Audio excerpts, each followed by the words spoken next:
So, good morning, ladies and gentlemen. I apologize to foreign participants, but my spoken English is not what I would like to have, so I will rather adhere to my mother tongue. I represent the Masaryk Secondary School of Chemistry, which is one of the oldest ones in this country. The history of my school dates back to 1837, so 175 years old, which is quite a long tradition, long-standing tradition. We've been an independent school since 1945, but in spite of that, the tradition dates back to, as I said. We were speaking about students' motivations for studying science, technical, and especially chemistry. Motivation is really a problem, because we need to start with it to motivate students at the elementary level, and whereas the university schools have experienced the problems of lack of interest of students for just a few years, but we have been tackling this in quite a long time. We know what we are doing, because we've had really problems about that. Let me start broadly. That's the position of our school in the educational system of this country.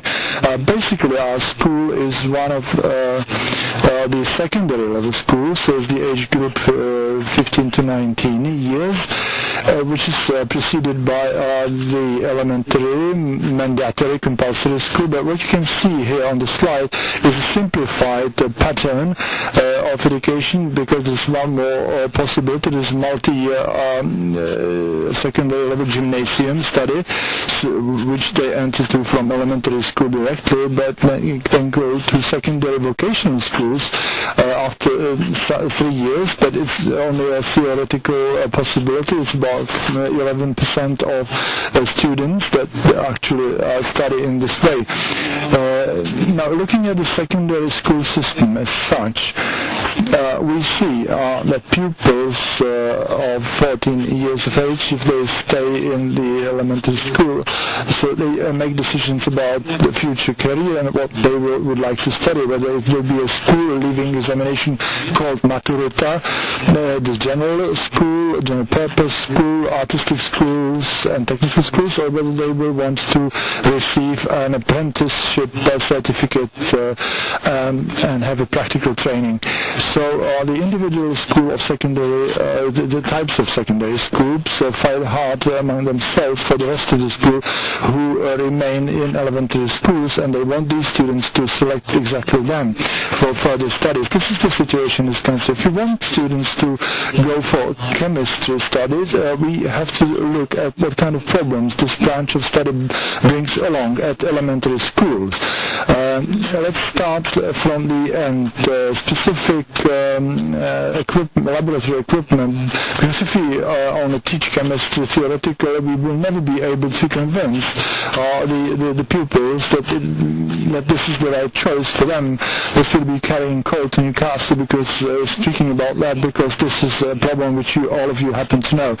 Legal education. In 1997, there was the first chemical act which is adopted in the Czech Republic, which brought regulation, the start of regulation, and many headmasters in schools decided they would eliminate rather the chemical subject, because the problems that this would bring along would not be worth the effort. The Chemical Act then was refined a little bit, but anyway, many elementary school did not restore chemistry subject. And the last point, which I mention here, is about who teaches chemistry at elementary school, whether these are qualified chemists or other persons. And let me dwell upon this a little bit longer, because it's a systemic matter and it is a problem. If you look at the training, we have framework education programs which comprise chemistry, and this is the educational sphere called Man and Nature, and at least there are 13 lessons a week, and so you can find them also physics, biology and geography in addition to chemistry, and it doesn't say how many lessons should be allocated to which of these subjects. It depends on the school management and the matter of the educational program. If you look at the educational program for the secondary level of elementary schools, chemistry is usually only in the 8th or 9th grades, the last 2 years of study. And if everything goes well, there are actually two lessons, in total 4,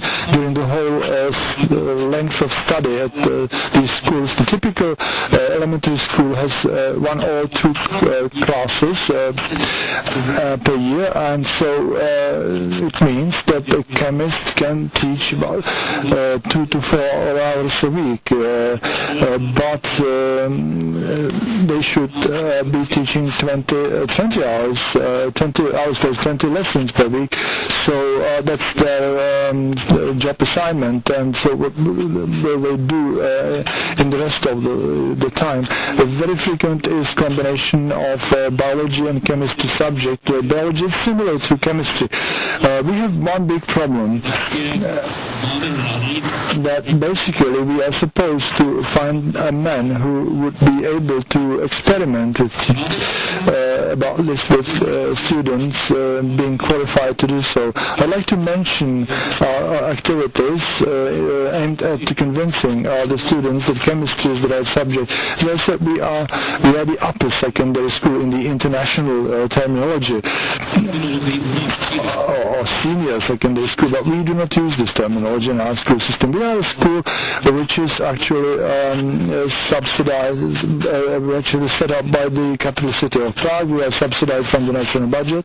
We have about 3,200 students, about 50 staff, but only 9 people are chemistry teachers because they have to actually be able to do everything we do for the elementary schools. What you can study in our school is applied chemistry, which can be broken down to various lines of study, and this is quite innovation in our education program. This is synthesis and production of drugs, clinical and toxicological analysis, forensic analysis, and environmental protection. As you can see, these are very marketing-driven titles. That is the intention, because selling analytical chemistry is not feasible, and so this is a choice of the second graders, students who know something about chemistry.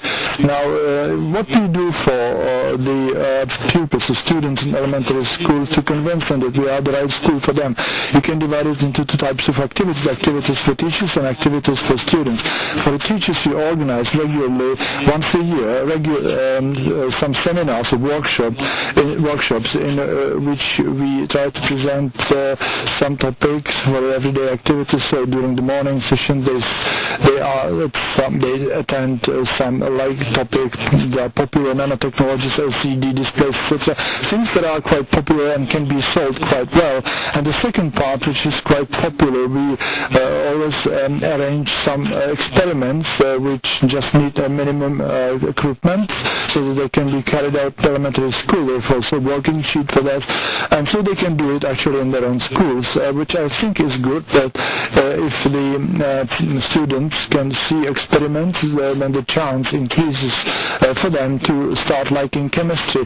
And concerning actually students, we have 4 activities: chemical competition, project days, chemohrádky, enabling chemistry on the open days. If you look at the chemical competition, it's for the 9 graders.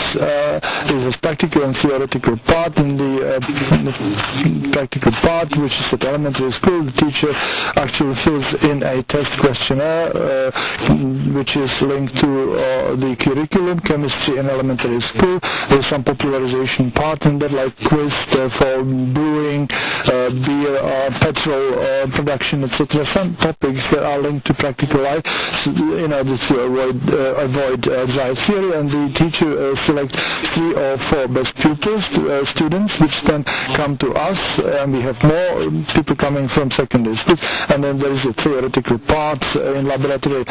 We had such chemical part in our laboratory last week. We had 30 students every day from various secondary schools, so quite a large focus. Then we have project days, which are more fundamental, focused on biology, chemistry, and environmental protection, including topics like acidic rain, quite interesting topic, which is not strictly tied to chemistry.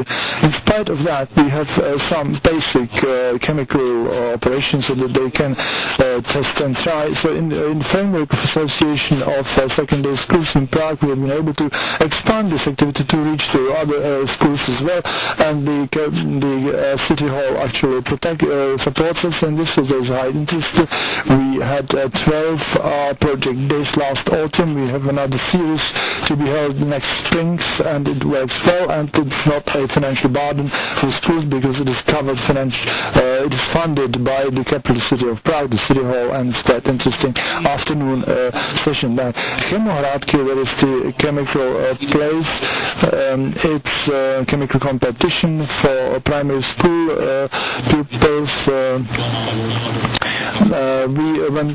What we offer is to teachers that they can come with their classes, and under the guidance of our teachers who are responsible for the laboratory, they can make tests that are directly linked to the curriculum in their elementary school. So again, a possibility for the students to test in laboratory the chemistry. The open days are for broad public. Actually, we have cooperation with a number of industrial enterprises, chemical enterprises, which make their presentations here so that the parents can see that there's a broad field of application, that are actually graduates will not be unemployed. So it's true that most of them continue in university level studies, and so then this because they are quite popular universities of the Charles University. And the last activity I'd like to present to you is our participation in like the trade shows or fairs of chemistry, and there was in the frame of the International Day of Chemistry. We have attended that. We have some art chemistry show, and so you can quite small children how much interested they are when they see the basic experiments. It's nice to convince the youngest generation. If you are able to convince the youngest generation, we can win actually. So very briefly, and so it's our activities, and we have good experts. They do quite a good job, and I'm very thankful to them for this, because our school depends on pupils and on teachers, of course. Thank you very much for your attention.